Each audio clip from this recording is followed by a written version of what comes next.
those groups of folks up in Canada, some of whom had some 18-wheelers, many of whom had huge pickup trucks, like $35,000 pickup trucks. I know a $35,000, $40,000 pickup truck when you see one. Massive tires. It's not cheap. But it is a very effective way to show that you're overcompensating for something. Maybe, or maybe you like to drive down to some sand dunes somewhere, and I don't know. In Canada. Well, maybe you go really west. I'm not sure. But the bottom line is, these folks have been in the past, sort of attacking workers and striking workers at different times. And I mean, these folks have been funded by the right, don't represent truckers, 90% of whom in Canada apparently have gotten vaccinated.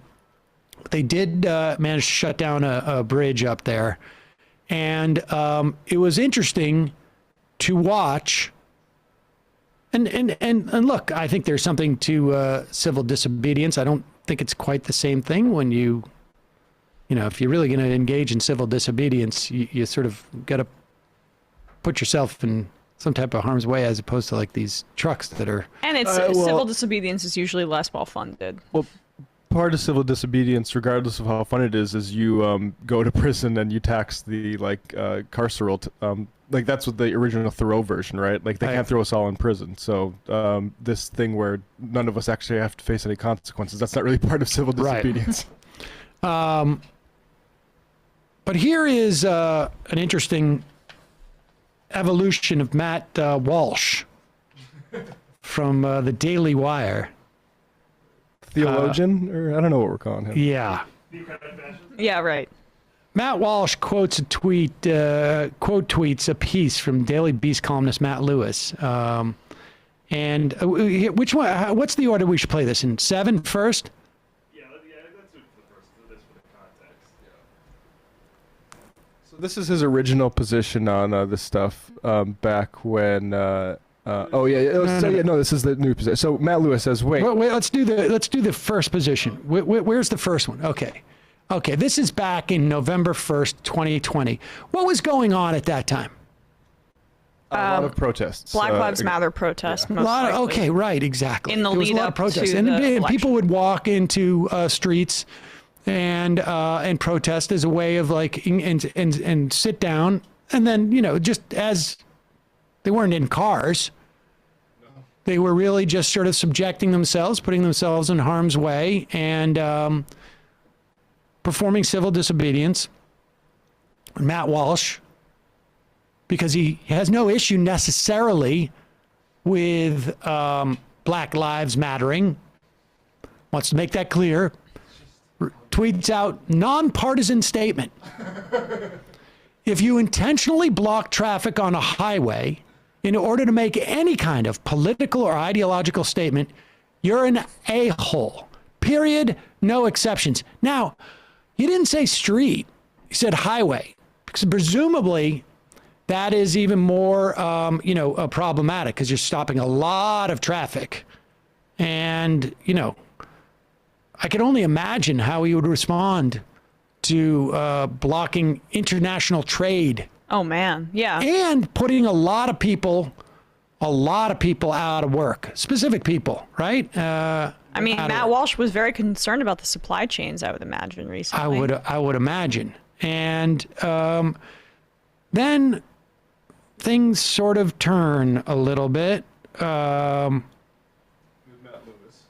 Yep. He's responding to, Matt Lewis wrote a piece, now the right loves traffic blocking protesters? And Matt Walsh said, well, I like them when they're good for a good cause and don't like them when for a bad cause. It's really not that complicated. Except for he didn't say that at the time. I sort of think that's a legitimate response. That was my position, which I remember stating at the time. Right. It's a function of the cause. Like the tactic itself is not illegitimate, but they suck when you're doing it for, I don't know. If you block traffic to promote fascism, I'm not saying that's what's being done by the people in Canada, but just to illustrate. Not saying it's not what's being done. I'm also not saying that it's not what's being done, but to illustrate, I think it's legitimate to say, I don't like them doing that, as opposed to when you're trying to maybe emancipate people or make sure that people have the same rights to being alive as others. Why are you being so partisan? There you go.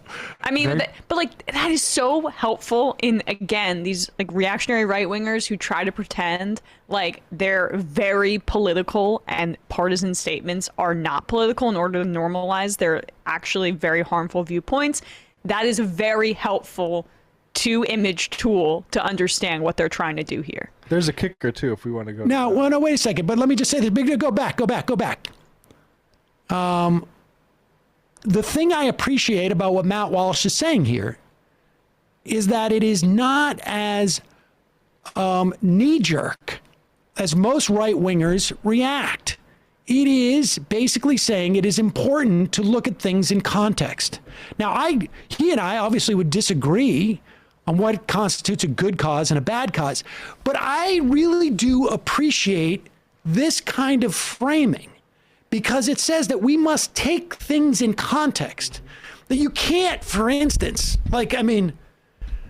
this is something I would like to see him apply throughout our, his ideology, both also within the context of, I think it's an awareness that, yes, context is important. I mean, this is why you don't have like these hard and fast, sort of like, it's surprising to come from Matt Walsh because it's such, he's so religious in his, and so rigid. It's just interesting. There's a term for this. Like when you, that the right would use as in a derogatory fashion when you actually consider context. What is that term? Pop up the next tweet. Oh, here it is. When conservatives abandon moral standards, wrote Matt Walsh back in 2017, they aren't winning. They're doing the opposite. They're giving up. They're handing the left everything it wants. Moral relativism. Oh. They can dress up their surrender as winning all they want, but no one is fooled. Cowards. Jeez, this is some very hot Matt Walsh on Matt Walsh on Matt Walsh action.